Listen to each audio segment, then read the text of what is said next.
Check this out. This guy just licked a drop of sweat and instantly figured out the person in front of him was lying. Giorno Giovanna!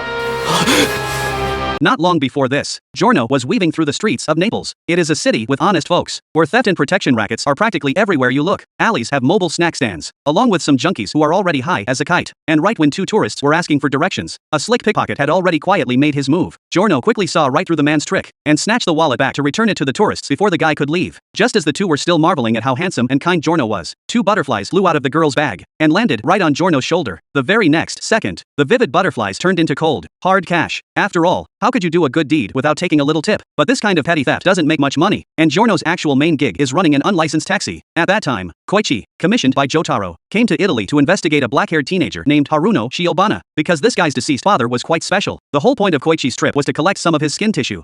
なんかこの少年失礼ですけど、どこか丈太郎さんに似てますね。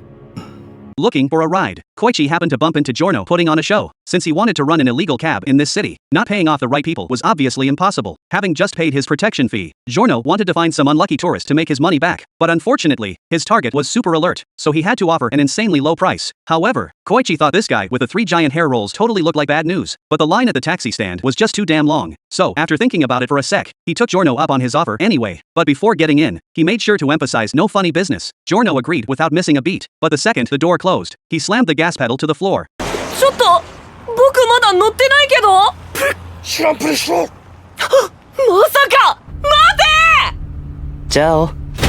エコス、アクト3。